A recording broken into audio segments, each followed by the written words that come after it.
Jerry Crew travaillait depuis 2 ans pour la société d'exploitation forestière des frères Wallace et c'était une journée parfaitement normale. Nous étions en août 1958 en Californie du Nord. Jerry s'est rendu sur le chantier où une trentaine d'autres membres de l'équipe étaient déjà au travail. Il a garé sa voiture, changé ses chaussures et s'est préparé pour une journée bien remplie. Alors qu'il se dirigeait vers son bulldozer, il a remarqué d'étranges traces de pas sur le sol. Il ne leur a pas prêté une attention particulière, il avait du travail à faire. Mais lorsqu'il est monté sur le bulldozer, son visage tout entier a été figé dans la surprise, la confusion et la peur. Jerry voyait les immenses traces dans leur intégralité et a réalisé que quelque chose d'énorme vivait dans ces bois. Ce n'étaient pas des traces de puma ou d'ours. Ces empreintes ressemblaient exactement à celles des humains, mais elles mesuraient environ 40 cm de long. Jerry a supposé que ce devait être une sorte de blague et a décidé d'en parler à son patron, Wilbur Wallace. Crew était inquiet et ému.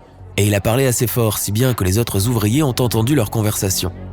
Bientôt, une foule s'est rassemblée autour de Jerry et Wilbur. C'étaient des hommes courageux qui n'avaient peur de rien et qui ne pouvaient pas croire ce qu'ils entendaient. Mais Crew ne mentait pas, et toute la foule a vu elle aussi ces traces d'une créature inconnue. Les ouvriers ont alors réalisé qu'ils n'étaient pas seuls dans cette forêt. Il s'est avéré que Crew n'était pas le premier à avoir trouvé de telles empreintes. Des discussions ont immédiatement eu lieu. D'autres hommes ont raconté qu'ils avaient déjà entendu de telles rumeurs. Des empreintes humanoïdes géantes avaient récemment été repérées sur un autre chantier de Wallace. Des traces similaires avaient aussi été trouvées à Trinidad. Les ouvriers se regardaient avec perplexité en écoutant ces récits. C'est alors que Wallace a pris la parole et a dit qu'il savait quelque chose. Quelle que soit la créature qui avait laissé ces empreintes, elle pourrait être responsable d'autres méfaits. L'équipe a écouté en silence la description d'un incident qui s'était produit l'été précédent.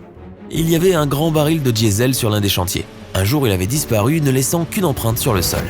Mais le pire, c'est qu'il y avait ces énormes traces à proximité. Les ouvriers avaient fini par retrouver le baril. Il avait été jeté en bas d'une colline.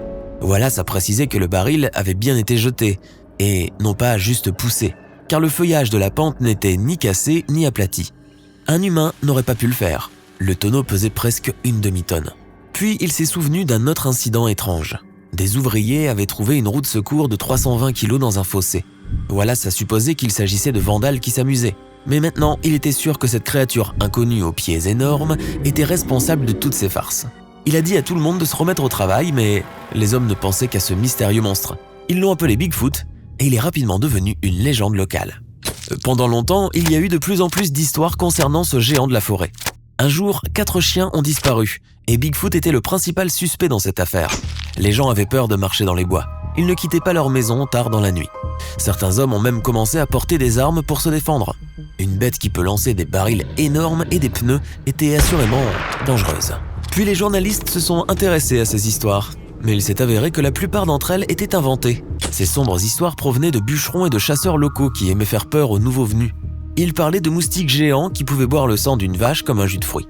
Un autre chasseur a dit avoir attrapé un hodag, une bête à l'allure bizarre avec d'énormes crocs, des griffes et des pics qui lui couraient sur le dos. De toute évidence, il s'agissait d'une fiction, mais ensuite quelque chose s'est produit qui a fait changer tout le monde d'avis. À la mi-septembre, des ouvriers ont trouvé des traces fraîches près de leur chantier. Cette fois, ils voulaient résoudre le mystère et enfin retrouver Bigfoot.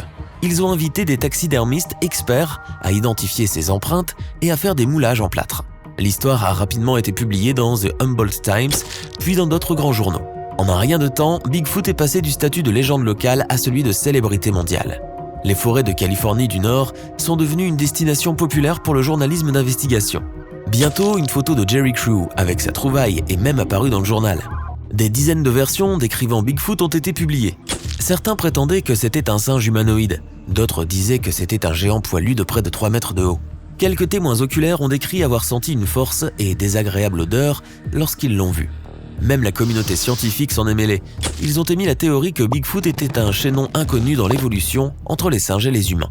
Ensuite, il y a eu les célèbres images de Roger Patterson et Bob Gimlin en 1967.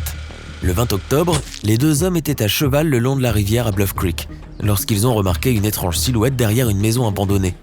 La créature était accroupie sur l'autre rive de la rivière. Les 2 hommes se sont figés lorsqu'ils l'ont vu, comme n'importe qui l'aurait fait. Le cheval de Patterson a également pris peur et s'est cabré. Patterson a dû le calmer avant d'attraper la caméra et de courir vers la créature. Bigfoot a commencé à s'enfuir, mais il s'est d'abord tourné vers les hommes et leur a lancé ce qu'ils ont décrit comme un regard de mépris et de dégoût.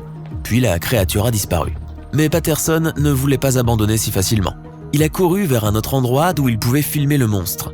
Une fois de plus, cet être géant s'est enfui et a disparu à environ 80 mètres de distance. Le destin a voulu que la caméra n'ait plus de pellicule et c'est ainsi que s'est terminée cette séquence de 59 secondes. La rencontre a duré environ 2 minutes. Patterson et Gimlin ont essayé de suivre la créature sur plusieurs kilomètres mais ont finalement perdu sa trace.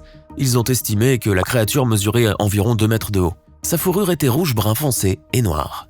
Mais le film a soulevé trop de questions et les sceptiques ont immédiatement commencé à trouver des incohérences.